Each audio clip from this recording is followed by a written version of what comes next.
parents gave my siblings $200K, excluded me, then they begged for help after I became successful. Hey, I'm Michael, 27 years old.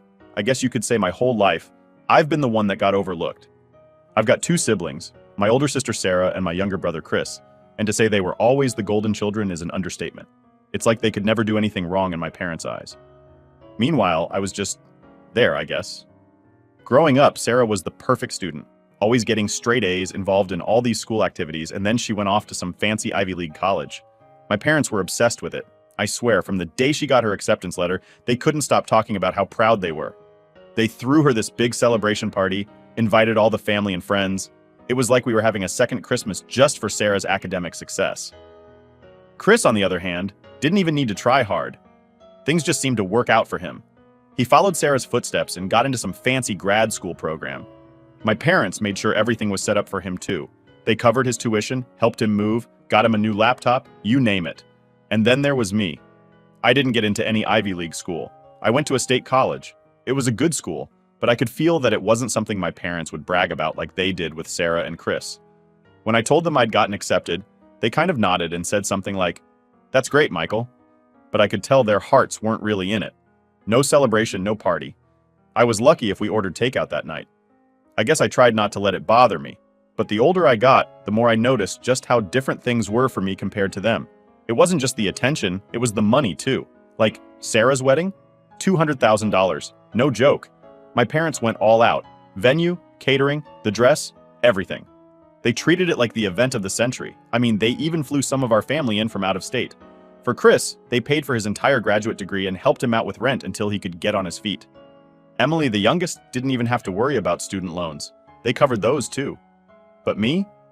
Well, when I was starting out in my career and needed some tools for work, stuff that was essential to even get going, I asked my parents for help. They gave me $7,000. Now don't get me wrong, $7,000 is a lot of money. But when you compare it to $200,000 for a wedding or paying off someone's tuition in full, it kind of stings. It felt like I was getting the bare minimum just so they could say they helped. And it wasn't just the money either. It was how every time we got together as a family, I felt like the odd one out. At family dinners, all the conversations were about Sarah's fancy job or Chris's latest achievement.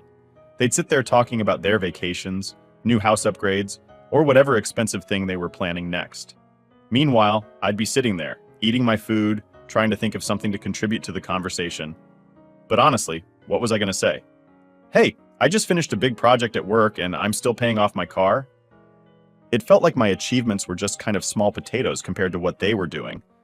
I remember this one dinner in particular, maybe like a year ago. We were all sitting around the table and the conversation turned, as it usually did, to Sarah's latest vacation plans. "Oh, we're going to Europe for a few weeks. It's just so nice that Mom and Dad are able to help out with the expenses," she said, casually sipping her drink like it was no big deal. Chris chimed in too, talking about some wedding expenses that were covered for him. "I don't know what we would have done without that $200,000, honestly," he said, all nonchalant. And then there was Emily, laughing about how glad she was that tuition hikes didn't affect her, thanks to our parents covering everything. I just sat there trying to focus on my plate, but it was like their words were drilling into my brain. It wasn't just the money. They had been handed their futures on a silver platter. Meanwhile, I had to claw my way up and take out loans to get by. Every dollar felt like a struggle, while they acted like they didn't even have to worry about it. And the worst part? No one even seemed to notice I wasn't part of the conversation. I could feel my frustration building. My face got hot, my hands were clenched under the table, and I couldn't keep it in anymore. So I muttered something under my breath. Must be nice. The room went quiet. All eyes were on me. Sarah was the first to speak. "What's that supposed to mean, Michael?" She had this mix of confusion and annoyance on her face, like she couldn't even begin to understand why I was upset. I took a deep breath and tried to keep my cool, but it all just came out in a rush. "It means that not all of us get everything handed to us on a silver platter. Some of us actually have to work for what we need." I could tell they didn't get it. Chris just shrugged and leaned back in his chair like it was no big deal. "Michael, you're always acting like you're the victim," he said with that smirk of his. "Didn't Mom and Dad help you get those tools for work?" That hit a nerve. Sure, they gave me $7,000, but when I thought about everything they'd done for Sarah and Chris, it felt like crumbs. Yeah, they helped, but $7,000 compared to hundreds of thousands? It's not the same, and you know it. Mom tried to smooth things over as usual. Michael, we thought that's what you needed. We've always tried to give you what was fair. But how is $7,000 fair when you're handing out hundreds of thousands to the others? I couldn't keep the bitterness out of my voice. Fair? You think this is fair? You've given them everything. You've practically paved their roads for them. I've had to build mine brick by brick. The conversation spiraled from there, with everyone trying to defend themselves, trying to make it seem like I was just being dramatic. You're blowing this out of proportion, Dad said, shaking his head. We gave you what you needed. Needed? No. They gave me the bare minimum. That's the part that hurt the most. They didn't care about what I wanted, only what they thought was enough to keep me quiet. I couldn't take it anymore. I stood up, my chair scraping loudly against the floor, and left the room without another word. Their voices trailed behind me as I walked out the door, but I didn't look back.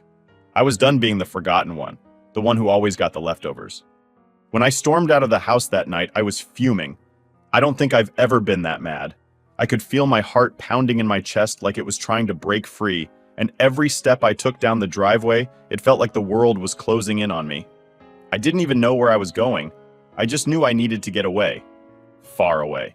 It was late, probably close to 10 p.m., and the streets were quiet. You know that eerie kind of quiet where everything feels a bit too still? Yeah, that was it. The only sound was my shoes hitting the pavement as I walked. I didn't have my phone out or my headphones in. I wasn't in the mood for distractions. I needed to think. As I walked, the memories of that dinner replayed in my head on a loop. Chris's smug face, Sarah's condescending questions. It was like they were all living in this bubble of privilege and didn't even notice how suffocating it was for me. They were all in their happy little world, and I was just the outsider looking in. The more I thought about it, the more frustrated I got. I kept asking myself, why didn't I say more? Why didn't I really let them have it? But then I realized no matter what I said, it wouldn't have made a difference. It was like talking to a brick wall. They had their version of events, and I had mine. And there was no way those two things were ever going to match up. I ended up walking to this park that I used to hang out in when I was a kid. It wasn't far from the house, maybe a 15-minute walk.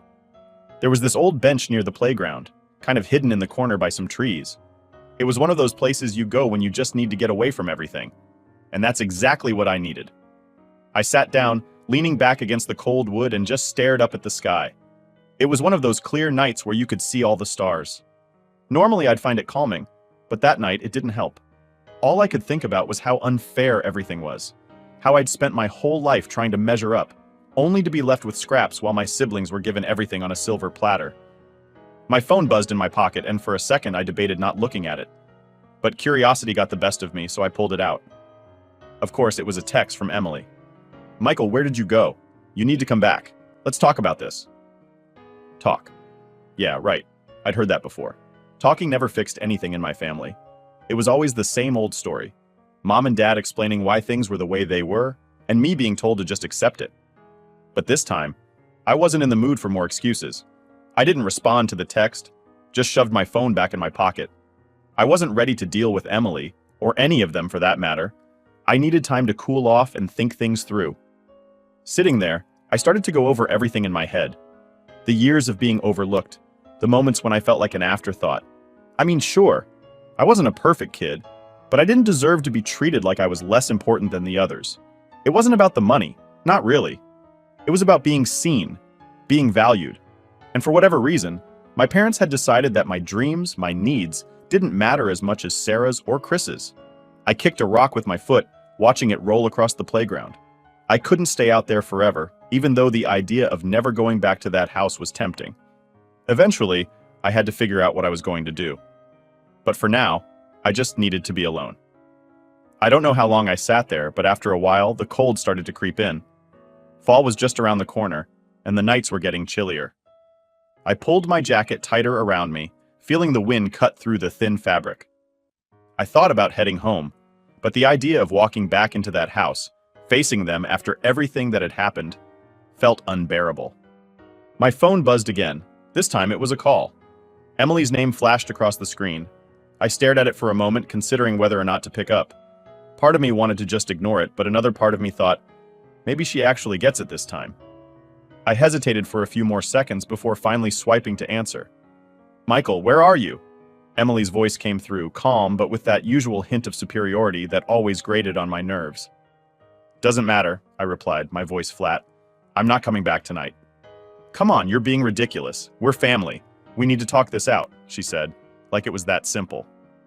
"Talk?" I let out a bitter laugh. "You mean like we always do, where I get told why I should be grateful for what little I get, and you all pat yourselves on the back for being such great siblings?" "That's not fair," she shot back. "We didn't know you felt like this." "How could you not know?" I said, my frustration rising again. "Every time we sit down as a family, it's all about you, Sarah, and Chris. You get the trips, the houses, the weddings, and I get left with whatever's left over. I'm sick of pretending it doesn't bother me." There was silence on the other end. I could almost hear her trying to come up with something to say, something that would make everything better, but nothing came. "Look, maybe we haven't seen things from your perspective," Emily finally said, her voice softer. "But running away like this isn't going to solve anything." "This isn't about tonight, Emily," I said, rubbing my temples. "This is about every time I've been left out. Every time you guys got to live your best lives while I was stuck trying to make ends meet. I needed help too, and all I got was a toolbox." She didn't say anything for a while, and I could hear the faint sounds of the house in the background.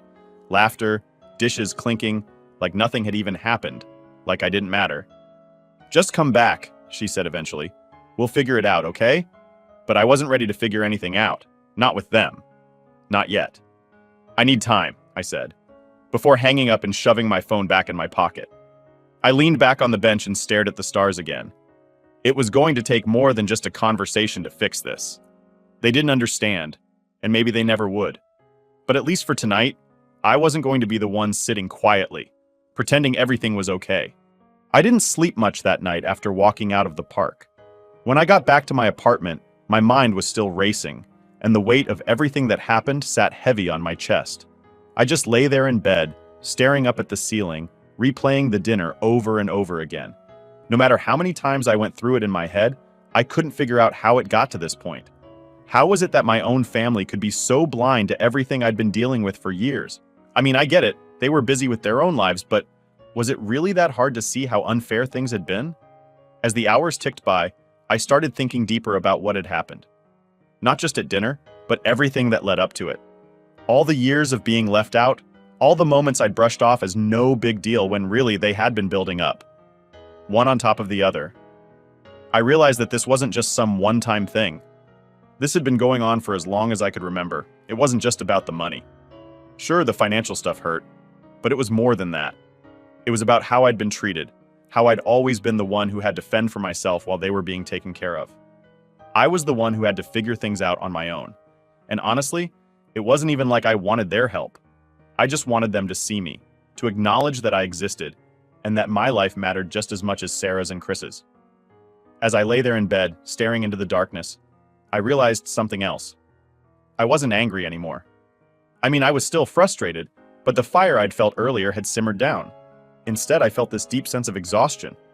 Like I was just tired of it all. Tired of trying to fight for a place in a family that seemed to have decided long ago that I wasn't worth the same attention as my siblings. I don't know what time I finally fell asleep, but when I woke up the next morning, everything felt a little clearer. Not easier, just clearer. I knew that nothing was going to change unless I made it change. They weren't going to suddenly wake up one day and realize how unfair they'd been. It was up to me to make them see it. The problem was, how? I wasn't even sure where to start.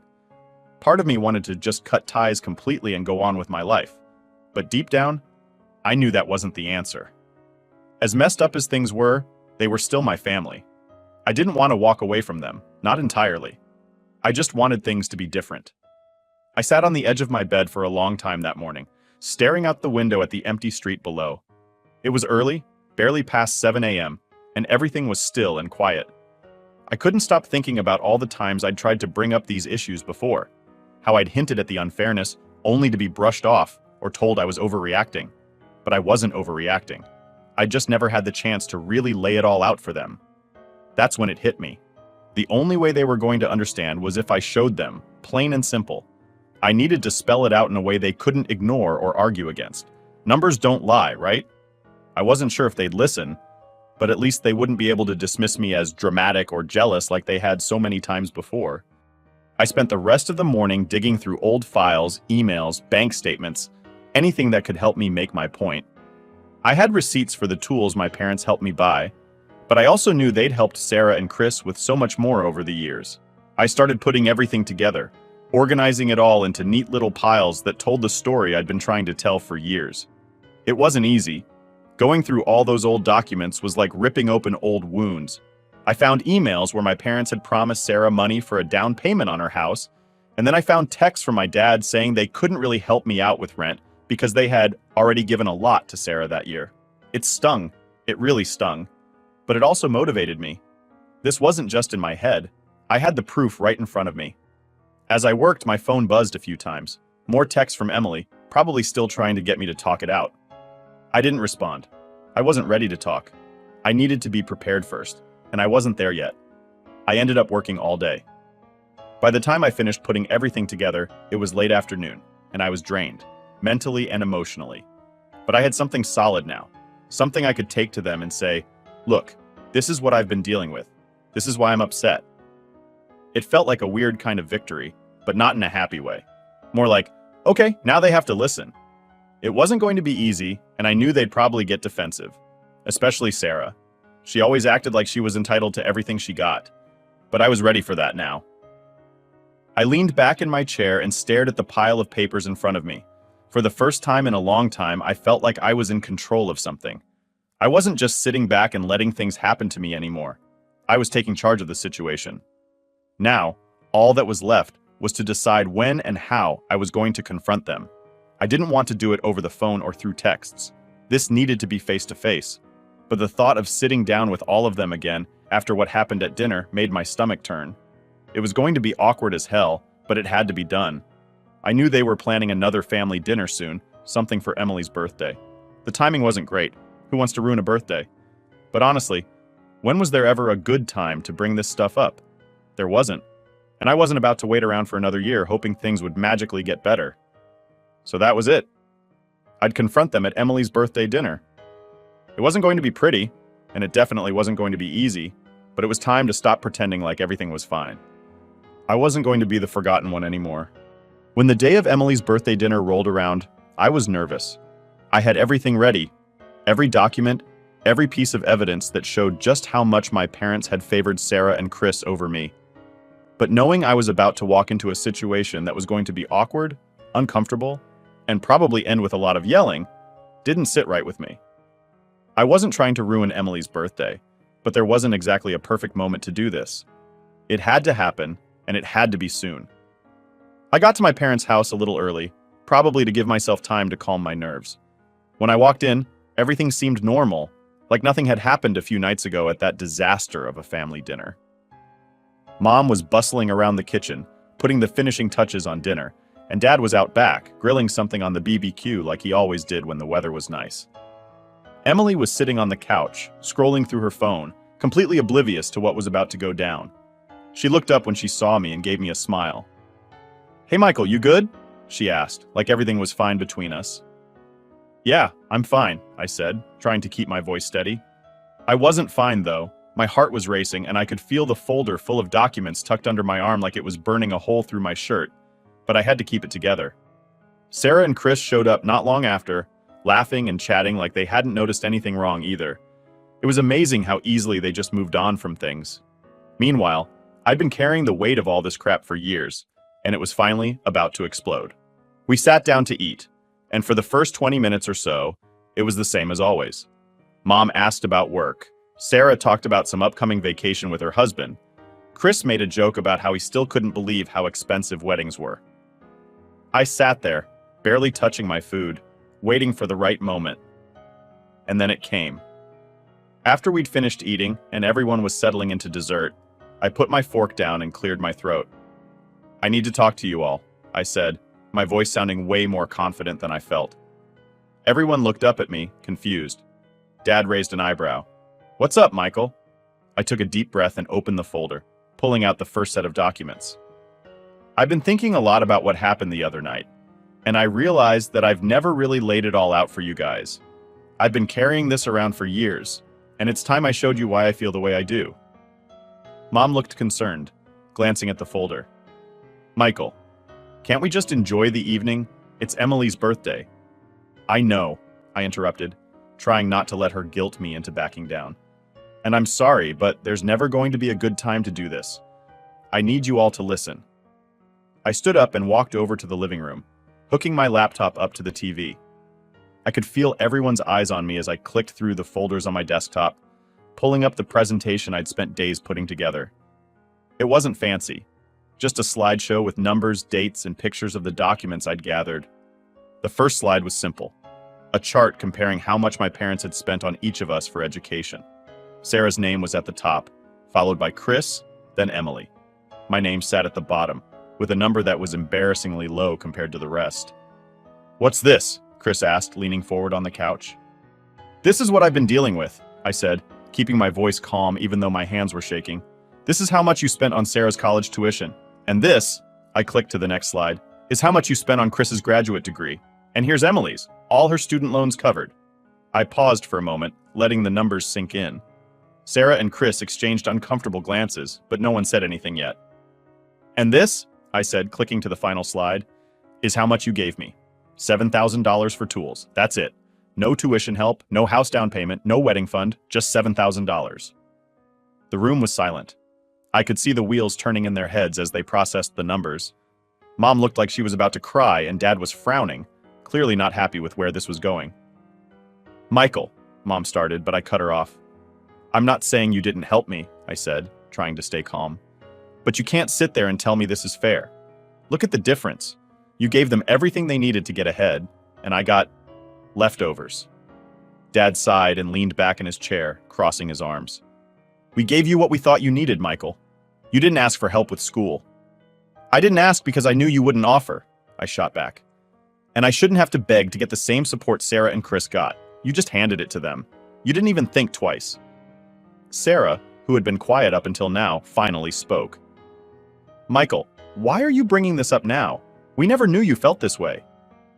"Because every time I've tried to bring it up, you've all brushed me off," I said, my frustration creeping into my voice.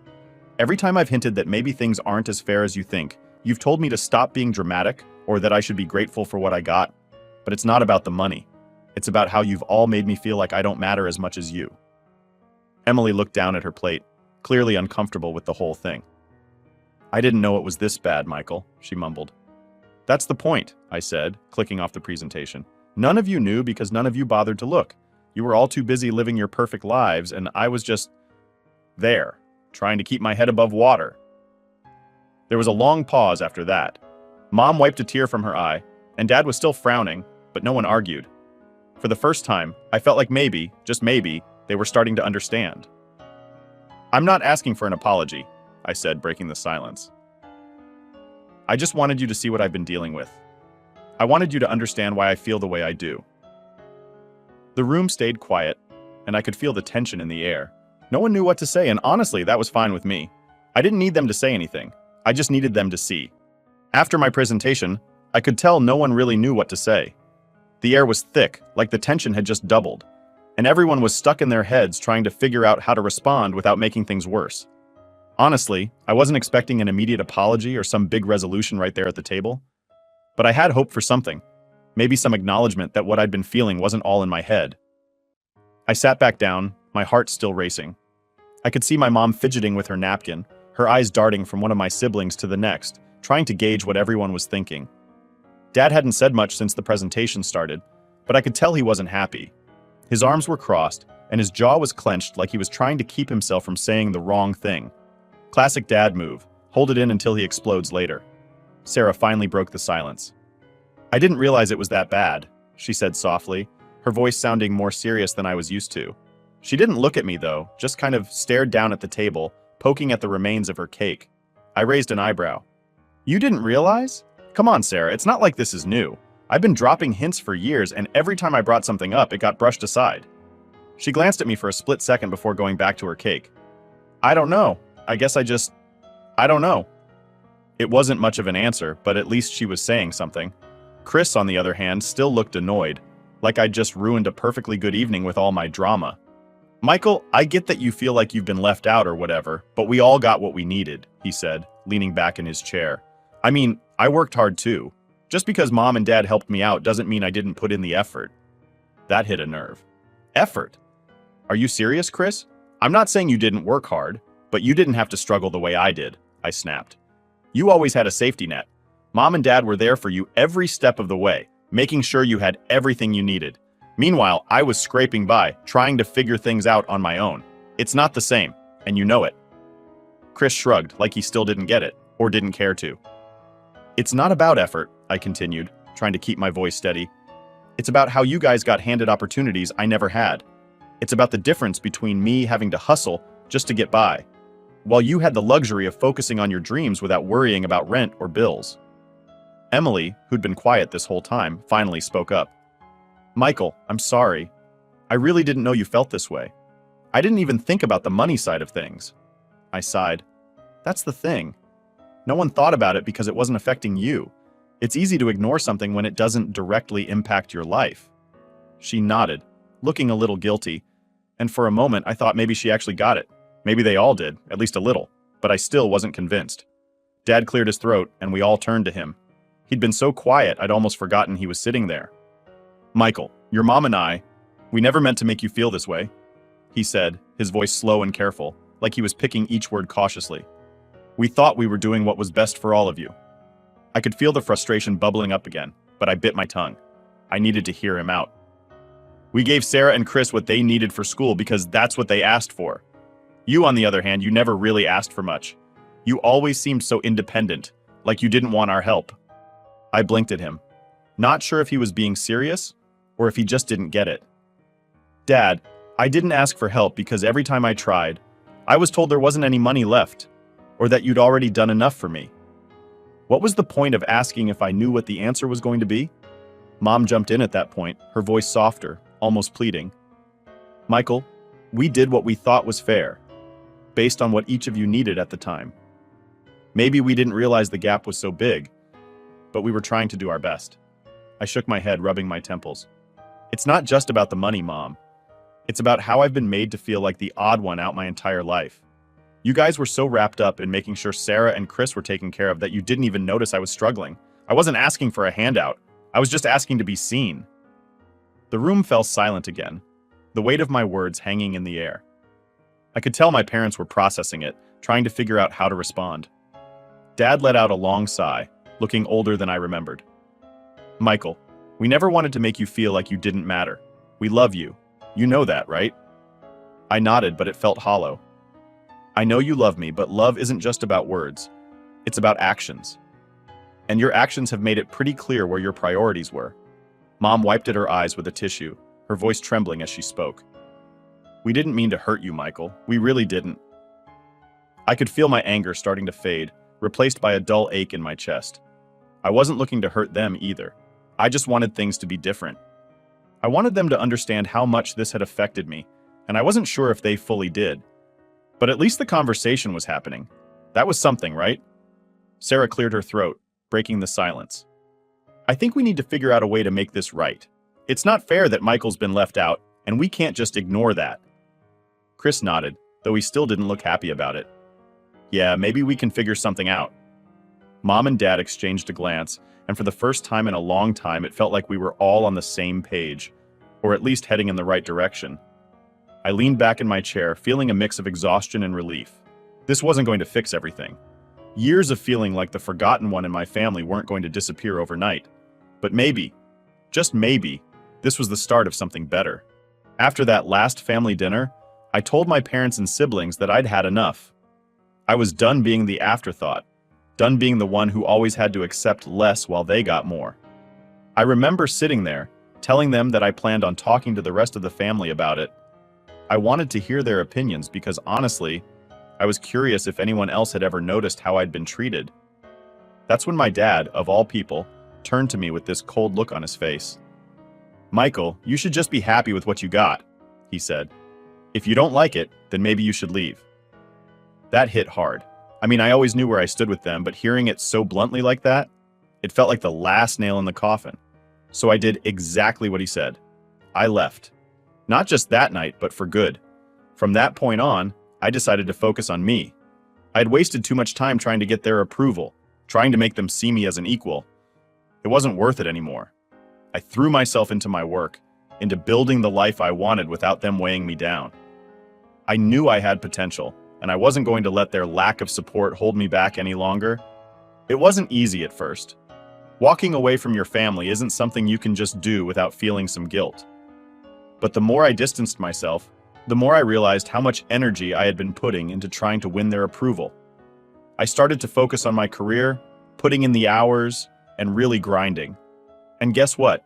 It paid off. A few years went by, and my life completely turned around. I wasn't just surviving, I was thriving.